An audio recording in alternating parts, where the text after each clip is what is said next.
Welcome back to Talk to Doc. I'm Maricel Laksa Pangilinan with Dr. J.J. Tiongson. Joining us is Dr. Eternity Labio. She's a hepatologist from the medical city. Doc, what exactly is cirrhosis of the liver? In plain, simple terms, cirrhosis of the liver is scarring. So it's scarring of the liver, meaning your liver is scarred from any form of injury. And that injury can either be an infection or some drugs that you take or excess fat. So any type of injury can actually lead, that's the end result of any injury to the liver is cirrhosis. Yeah. So walang itong early signs?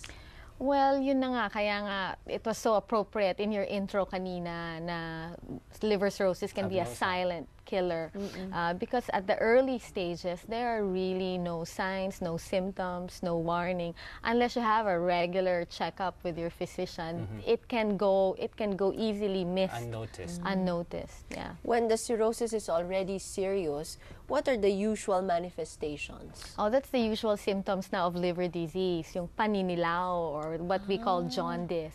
So when you have that, jaundice or paninilaw ng mga mata tsaka ng balat, paglaki ng tiyan at yung pamamanas, no? So those are the symptoms of advanced cirrhosis. So yung mga pasyente natin, when they have this or they notice this, usually advanced stage na yon, and there's really little we can do aside from a liver transplant, no? But if we catch it earlier on and we identify the cause of the cirrhosis, then we're able to prevent the progression of the disease. Correct. So in this patient, we had the cause of her cirrhosis is fatty liver and hepatitis B infection. Can you explain to us, Dr. Labio, what these conditions are? Among Filipinos, the most common cause of liver cirrhosis is really hepatitis B. No? Hepatitis B is a viral infection of the liver. So a lot of us Filipinos have this, no? Unknowingly, most do not know we are infected because our country has one of the highest prevalence rates of hepatitis B, no? So in the world. HEPA shots. Yeah, so yeah, good that you've mentioned that kasi hepatitis, the vaccine for hepatitis B is actually the first anti-cancer vaccine, no? Kasi it can prevent hepatitis B infection and then it can also prevent liver cancer. Okay. How about fatty liver? Can this lead to cirrhosis later on? Fatty liver is the most common liver disease in the world, no? So even more common than hepatitis B, no? Why is it common? It's common because it's associated with the common lifestyle diseases that we have. Fatty liver, kakambal yan ng diabetes, kakambal ng high blood, tsaka ng mataas na cholesterol. So if you have diabetes, high blood, mataas na cholesterol, I mean, it would follow that you will have fatty liver. And this combination of these four diseases can really harm your liver and eventually, in a proportion of patients, can cause cirrhosis in the end. Correct. You mentioned that about lifestyle. How about alcohol drinking? Can excessive amounts of alcohol damage the liver? Yes, of course. So aside from hepatitis B, fatty liver, another common cause of liver cirrhosis is significant alcohol drinking. Ano bang ibig sabihin? How do you define significant? Yeah, How frequent? Yeah, it has like to be. It has drink a lot. It has to be regular, habitual, and in significant amounts. So this is in contrast to somebody who's social drinking, maybe who drinks once a month, diba? That's okay. So this has to be a fixed threshold of alcohol that you need to drink, maybe 3 or 4 times a week on a regular basis. Yung naglalasing ka na siguro, pero yung pa-wine-wine lang, di ba? Social drinking. Yeah, so that's social drinking. But I'd like to emphasize also na binge drinking is also bad. So once a month ka nga lang umiinom, pero gano'n. Parang fiesta. Yeah, so binge drinking is equally harmful. But I know of some people who stopped drinking and then got cirrhosis of the liver. So I think that's because of they're paying the price for years of alcohol drinking, and when they realize they stopped, no, the damage has been done. Well, how do you diagnose cirrhosis?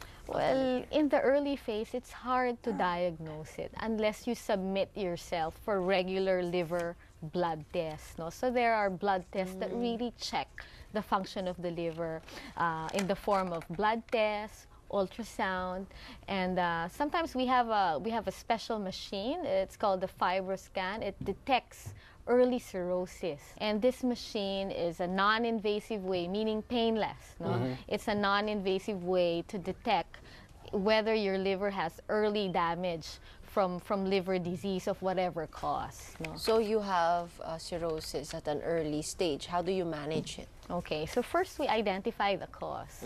If it's alcohol, then you stop drinking. Yeah. No?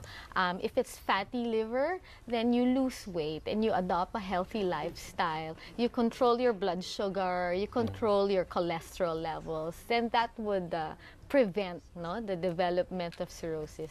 If your cirrhosis is due to hepatitis B, it's an infection, so we need to treat that infection. So then fortunately for us, there's a reversibility component to this.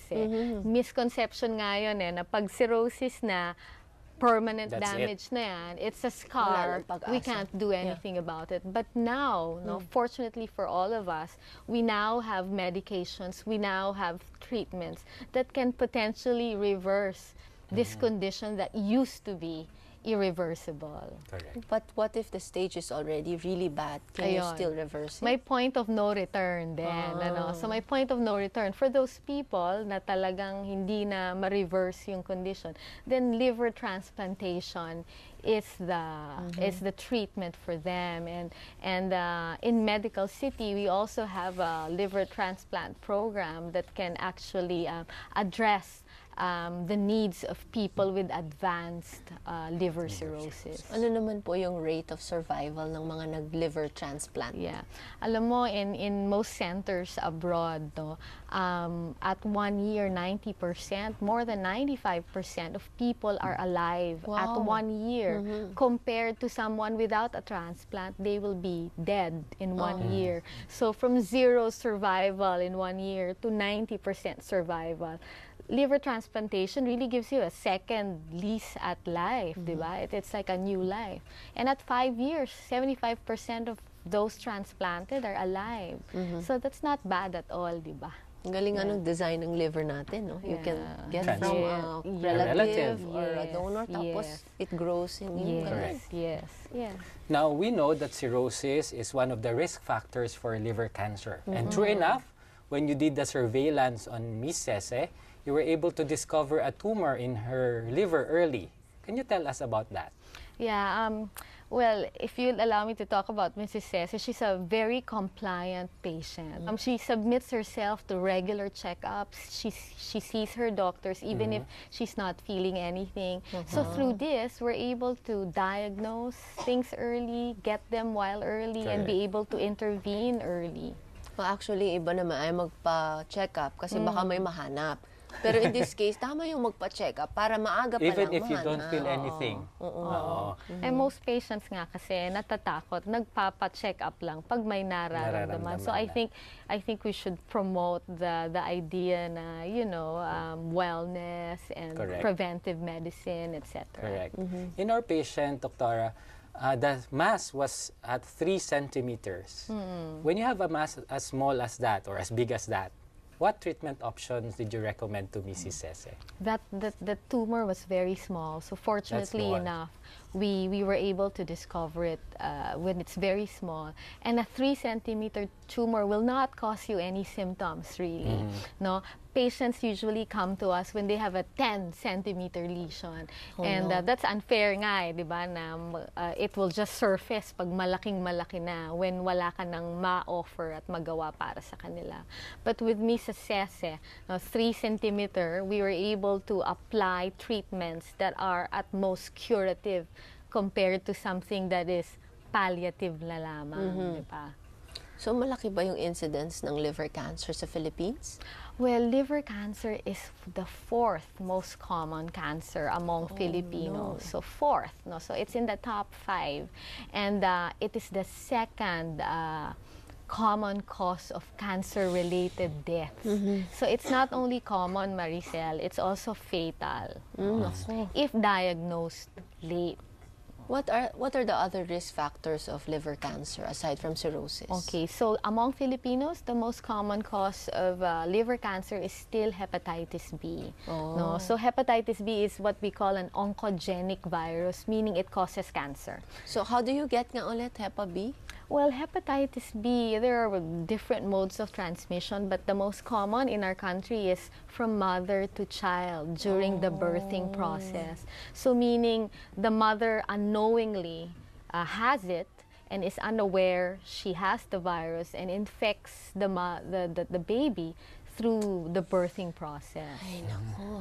How about the use of illegal drugs and sexual contact? And this Yes. are these factors also? Yes, but in our country, that's the minority. That's the minority reason for hepatitis B. You know, there are risky behaviors associated with it. That's why there's a lot of stigma. There are 6 types actually of hepatitis virus, A to G. No? Pero Wala tayong time isa-isa. pero yung B, yeah, yung B lang talaga. It's the most dangerous. It's the most dangerous, I would Contagious, say. dangerous, and it can be a risk factor for cancer. Yes. Okay, I'm sure our viewers took note of those reminders on how to prevent hepatitis B infection. But at this point, we'll have to take a quick breather. Stay tuned because Dr. Labio will answer questions of our studio audience and by our televiewers after this break. Talk to Doc will be right back.